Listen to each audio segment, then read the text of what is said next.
Do you relate well to being spiritual and not religious? Are you looking to transform your life to have greater purpose and experience more joy and abundance?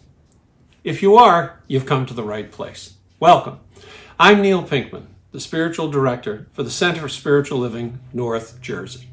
Over the past 2 decades, our open and affirming, diverse community has helped countless people in the same way. Enjoy watching. If you like what you see, check us out at cslnj.org.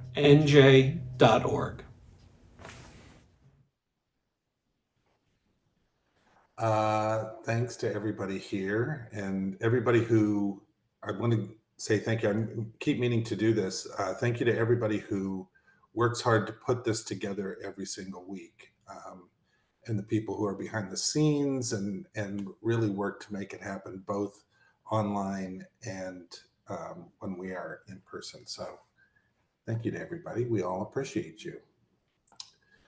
And since it's Halloween, I'll just do some Halloween dad jokes for you. Okay, these are bad. These are dad jokes, okay? So you know they're not great. How do you know when a ghost is sad? He starts boo-hooing.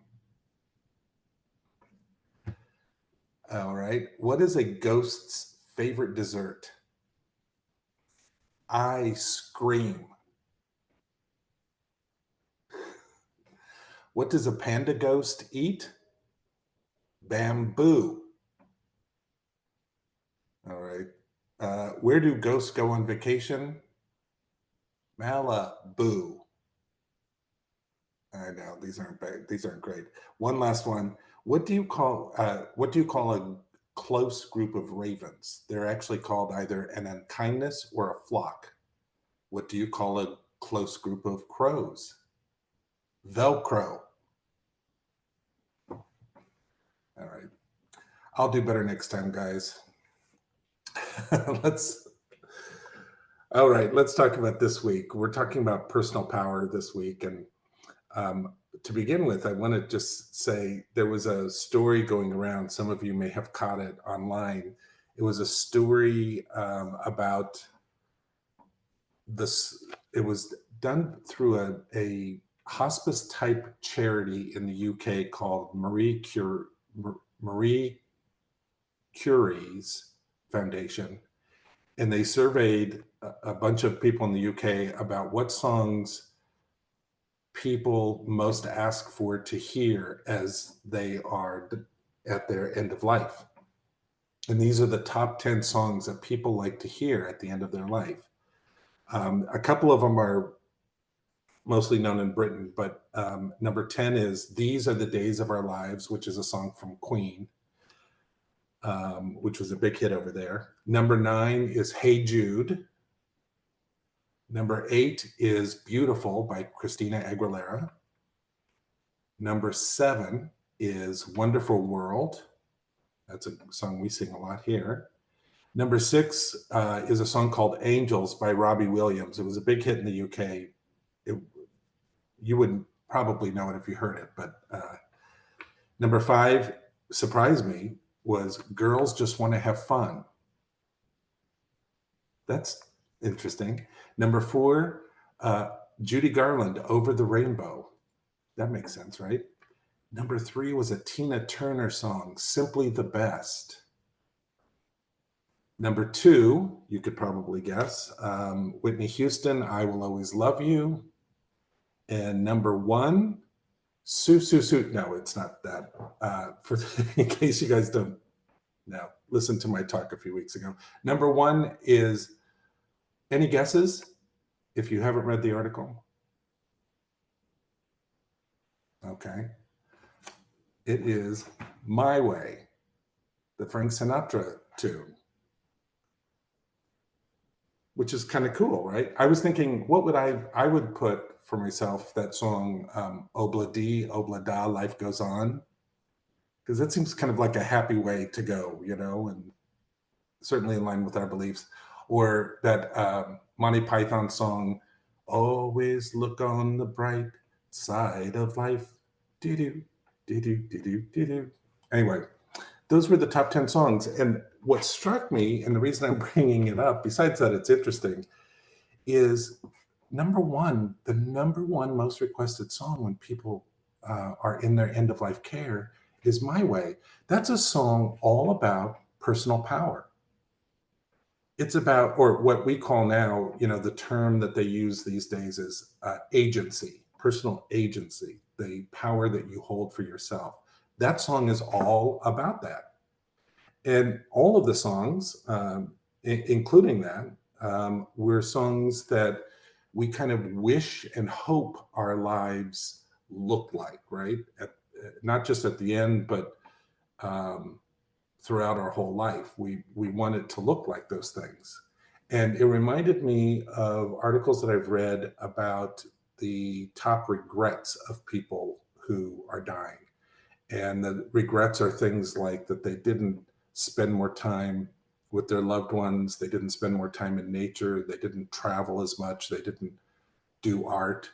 None of them said they wish they had worked harder or that they had, done more contract work or things like that. It was always these kinds of things that bring us joy and connection, which is aligned with our personal power.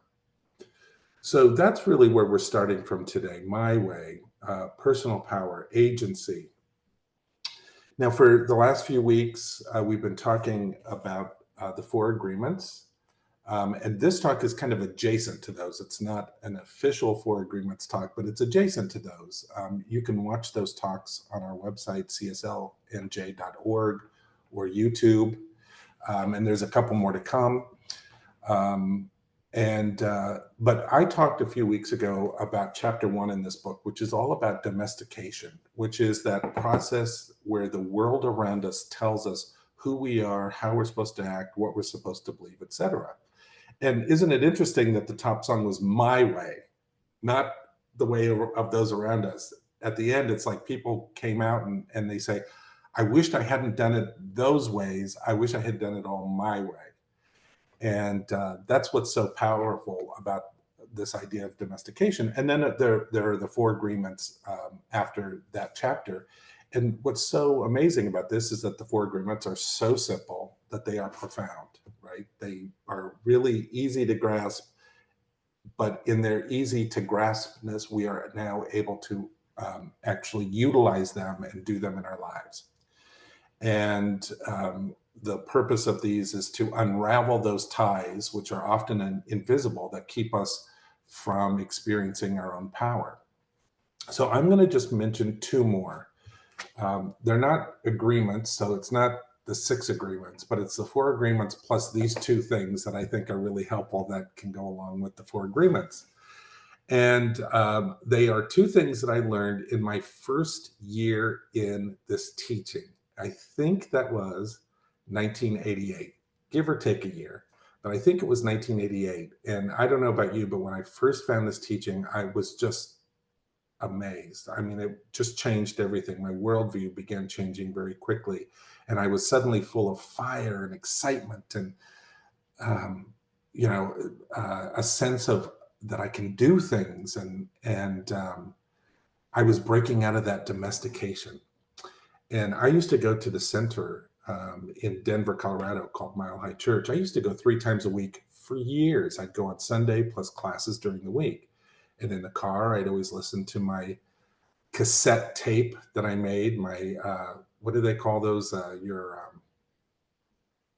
mixtape, my mixtape that I made. And there are still songs that I try to live by, Coming Out of the Dark by Gloria Estefan, Love Thy Will Be Done by Prince, the Barbra Streisand version of Sweet Inspiration, Where You Lead, and my favorite song of all time, Light of a Clear Blue Morning by Dolly Parton. And I took every workshop as well. And there were 2 workshops from that very first year, 1988, that I remember. And I remember just one thing about each of them. And those are the 2 things that I'm going to talk about that I feel like could be added to the 4 agreements as helpful ways to undo that domestication and reclaim our personal power. And we know, of course, that we don't just do these things once and suddenly you're done. Oh, I've just healed this forever and ever. Just like domestication was, drip by drip for years until those thoughts became an ocean of domestication. We do these practices over and over until they heal and cleanse that ocean that is our life and our thoughts and our thinking. And the first one, now there was a workshop after service one day, and about 100 people showed up. And the speaker was a noted psychologist and author who I think is still around. Her name is Patricia Sun. Now, disclaimer for this and the other one, this is what I remember her saying. This was what, 35 years ago or something? So this is how I remember it. So apologies to Patricia if I get it wrong. But it was profound enough that it has stayed with me, and this is the way it stayed with me. And I've used it in my life ever since. In the course of the workshop, she's on the stage and we're in the audience, and she had one of those great big whiteboards or whatever they used in 1988, the equivalent. And it had just a blank sheet of paper on it. And she said to the crowd of people, she said, "What do you see?" And everybody said, "Blank paper," or "white paper," or "nothing." Words like that. And then she took a magic marker and she went like this. And she said, "Now what do you see?" And everybody called out, "Black dot," or "spot," or some people would get very specific, "a small black dot in the upper right corner," or things like that. And she said, "Isn't it interesting that this is still largely white paper, but what we all focus on is the black dot?" And then she went on to expand upon that. Obviously, there is a black dot on that white piece of paper, but there are a lot of teachings around this. And the first of those teachings is really a basic science of mind teaching, which is what you focus on grows. If you just focus on the black dot, then that's what your experience is going to be. Focus on it and it grows. And actually, when you focus on it, this black dot gets bigger and bigger and bigger, or your attention just gets so focused that you don't see the rest of the paper. And it gets worse and worse. And it can even get to what is called catastrophizing, which is we take this one thing and we've become so hyper focused on it and almost obsessed to it that it becomes something that becomes a catastrophe for us. And then most of the time, the things that we catastrophize don't even come true for us. That's true for things like phobias, but it's also true for things like things that happen at work. And I remember a friend of mine, who used to catastrophize everything at her job. Her boss would say something and she would just focus on it, the thing that her boss said, so much. And then she'd go in the next day and the boss would smile at her and it was all over. All that time and attention, and it really affected her and her mental health and her physical health. What you focus on grows and it can get worse.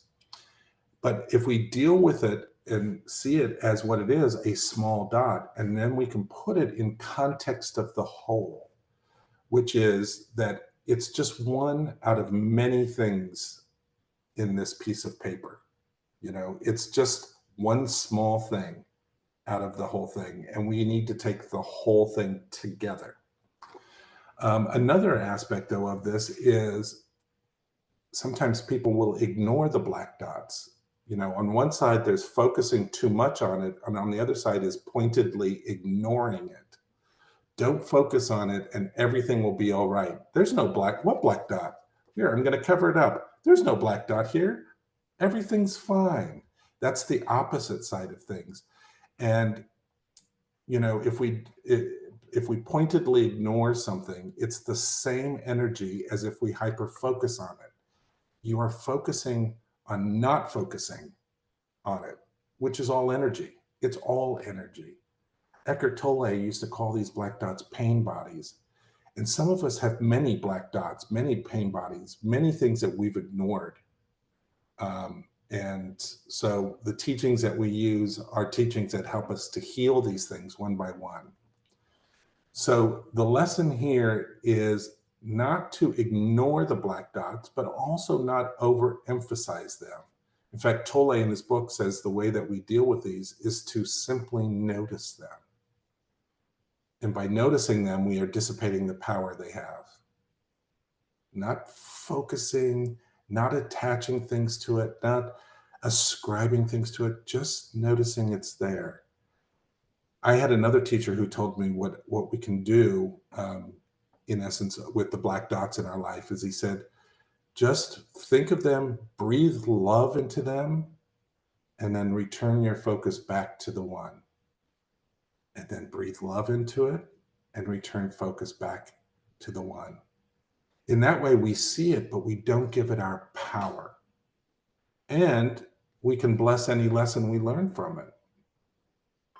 There are many ways to deal with the black dots in our life, those we focus on and those we ignore. But one really quick and easy tool, which we talk about a lot in these meetings, is gratitude. Because if you start making a gratitude list, suddenly you're not focusing on here, you're focusing on all the other wonderful things that are in your life. And so it's not just focusing on the black dot. That black dot idea is so handy too. I spend a lot of time with my son, and we go at 7 o'clock in the morning most days and have coffee and just talk about these things. And then he'll talk about something and I'll say, remember the black dot? You're focusing so much on that black dot.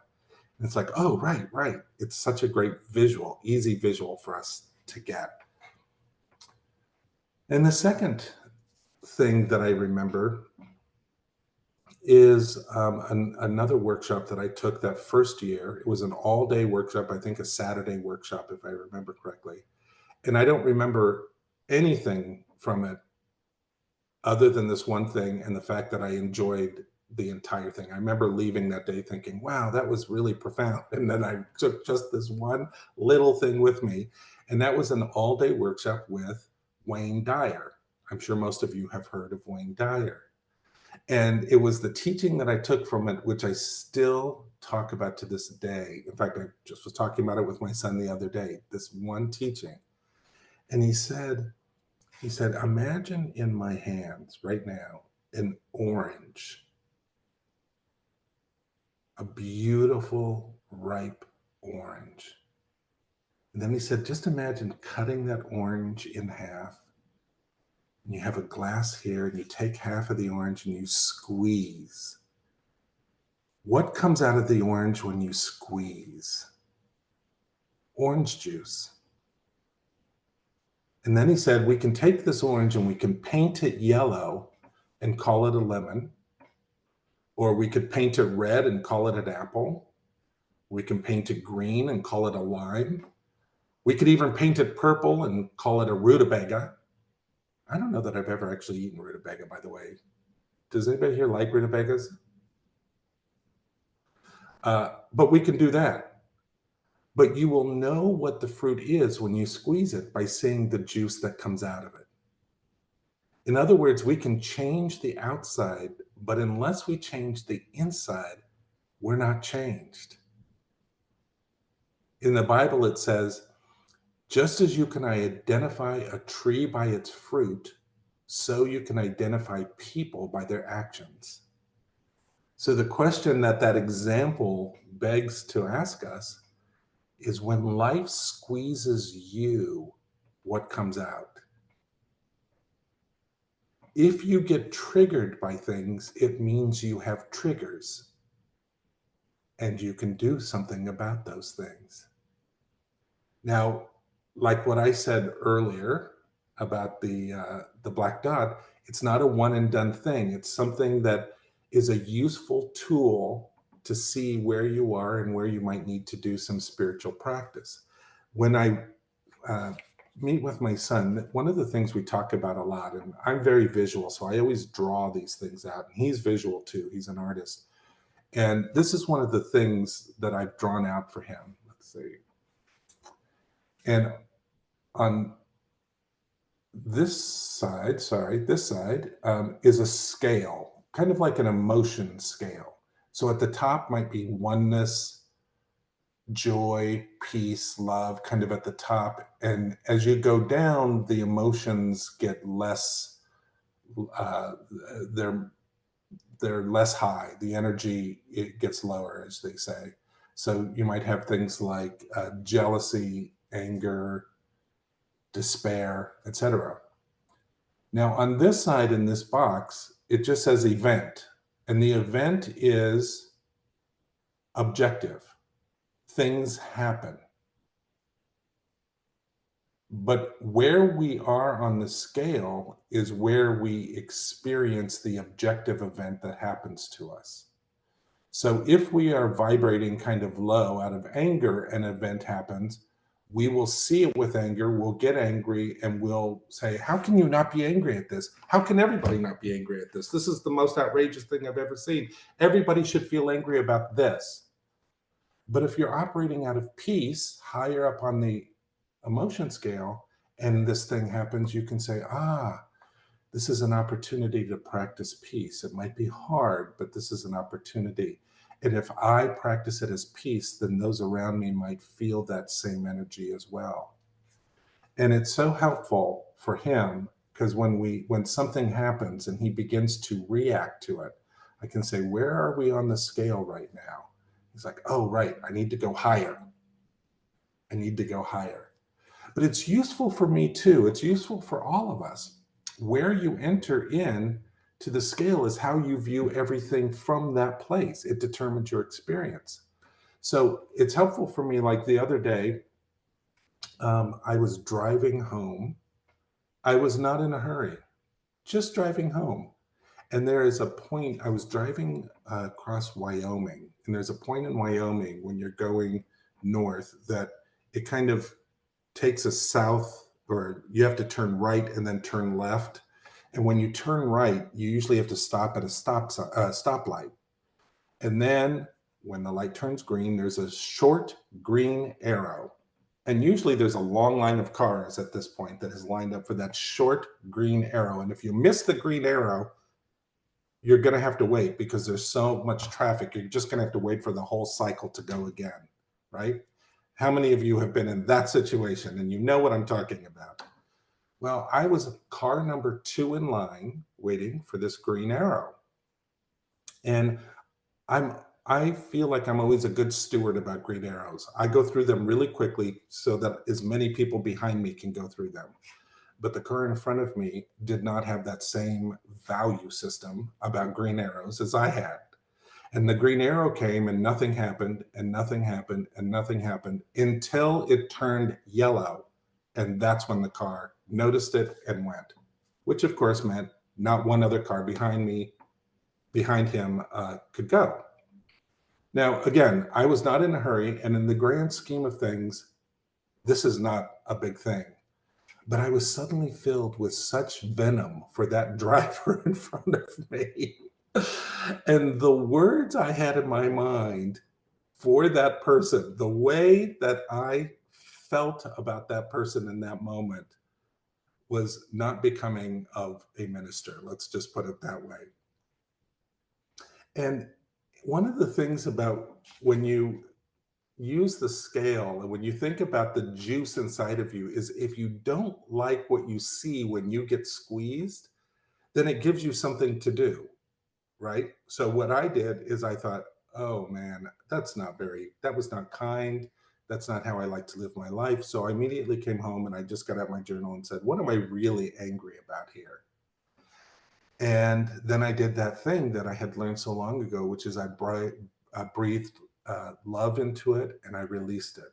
And in my mind, I asked for forgiveness from the person in the car, even though they had no idea. But everything is energy. And I forgave myself and just carried on. And I moved myself up the scale. And it was really helpful. So, obviously when things happen, it's not always easily solved as just writing in a journal and breathing through it. Sometimes you have to get help and you have to seek out help. And if you need that, that's a great thing to do. But it is a good place to start. So, yeah, whenever you feel a response that you have and you think to yourself, that's not really my highest, then that's the juice that was in me when life squeezed a little bit. Then it's time to go inside and start changing your inside juice, so to speak. So that's it. To those four agreements, I add the black dot teaching and the orange juice example, which also includes the energy scale, to bring about real change in your life, or that agency, personal power, so that we don't get to the end of our lives and do, as Frank said, sing my way, but have in our minds, I wished I had done more of it my way.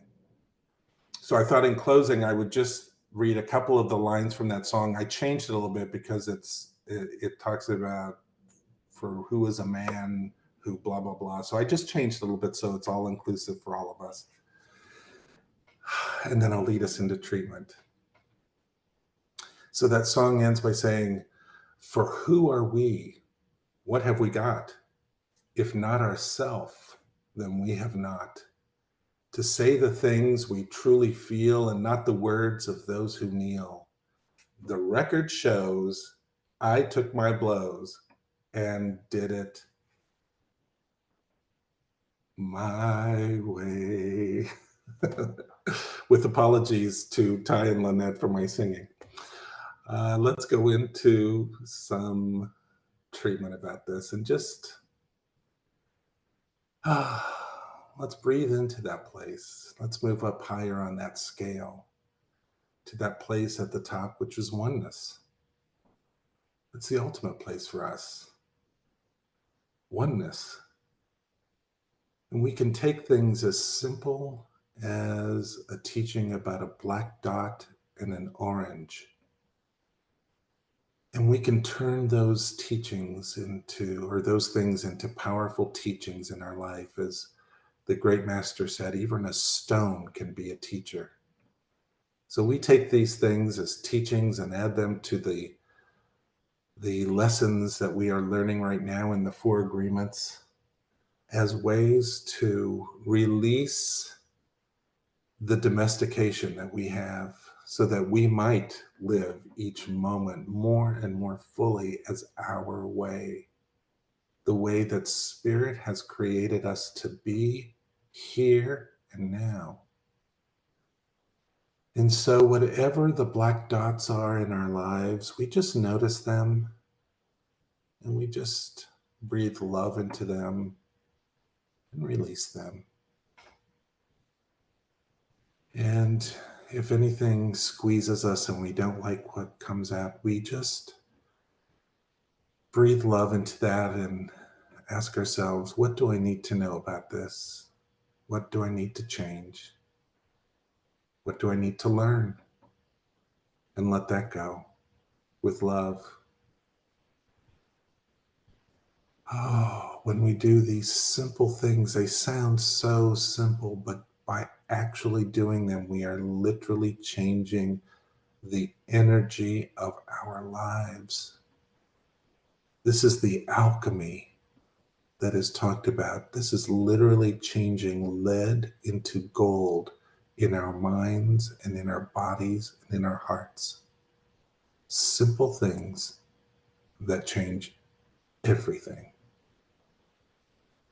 And so for these teachings, for the four agreements, for the science of mind, and for all of us together who are walking this journey together as beautiful, beautiful friends and colleagues along the way, we give thanks with an overflowing heart so that we notice all of the great things, all of the beauty, all of the joy that is ever present for us and is present for us. No matter what the outside circumstances are present for us right here today. And for that, we give thanks and we release these words into love and to law, knowing that even as I say them, they are true for each one of us right where we are, right here, right now. And together we say, and so it is.